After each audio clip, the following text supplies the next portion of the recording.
দেখো বন্ধুরা, গোপুলের বাবাই কি তুলছে জিজ্ঞেস করা হোক। গোপুলের বাবাই কি তুলছেন বলুন? কি তুলছে তুমি দেখতে পাচ্ছ না? দেখা তো যাচ্ছে, এদিকে মূলো শাক, এদিকে ধনেপাতা আর পালং শাক। অল্প পালং হয়েছে তো, তাই পালংয়ের গোড়া দিয়ে কেটে কেটে তুলে নিচ্ছে। বলেন,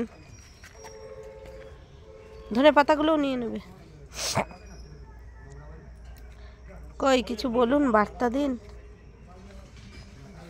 কি বার্তা দেবো বলো তো? পালং শাক তো এবছর খুব কম হয়েছে। যাই তাই রাধে রাধে, হরে কৃষ্ণ। বন্ধুরা, সেই যে বৃষ্টি হয়েছিল সেই বৃষ্টিতে খুব সুন্দর হয়েছিল পালং, কিন্তু বৃষ্টিতে পুরো নষ্ট হয়ে গেছে। তারপরে যেগুলো বেঁচেছিল এই হয়েছে, ওই জন্যে দেখতে পাচ্ছেন এই যে কেটে কেটে তুলছি, না হলে পুরো গাছ এক সাইড থেকে পরিষ্কার করে করে উবড়ে তোলা হতো।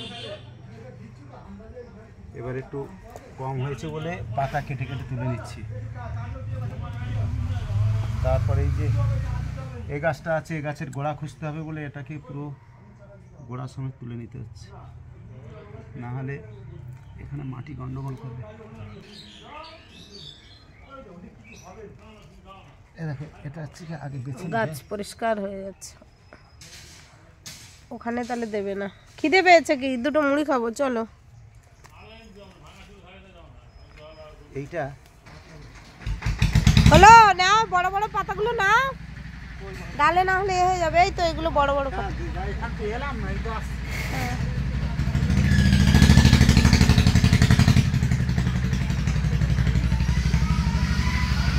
এই তো এই আশপাশ দিয়ে এগুলো সব তুলে নাও, কলা গাছের নিচে চলে যাচ্ছে। কোন দিকে গেছে পালং শাক তুলতে? ওনার বাগানে আবার হাত দেওয়া যাবে না, যে সে হাত দিলে আবার ক্যারক্যার ক্যারক্যার করবে। সাধের বাগান, সাধের লাউ বানাইল মোরে বহিরাগী। সাধের লাউ, সাধের বাগান, পালং বাগান, পালং বাগান, সাধের পালং বাগান। পালং পনির হবে, একটু রেখে দেবে ভালো করে। পনির আছে তো, পনির। তো বন্ধুরা, আজকে শাকতলা ভিডিও তোমাদের সামনে আনলাম। সবাই জানাবে কেমন হয়েছে, আর বেশি বেশি করে একটু লাইক, শেয়ার, কমেন্ট করবে আর সাবস্ক্রাইব করবে। তোমরা পাশে আছো বলেই না এইসব ভিডিওগুলো তোমাদের সামনে আনতে পারি। তোমরাই তো এই পরিবারের সবাই, সব কিছু বুঝেছো?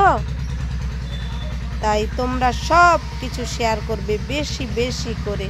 টাটা বাই, জয় গোপাল। সবাই ভালো থাকবে, গোপালের গৃহে আসবে।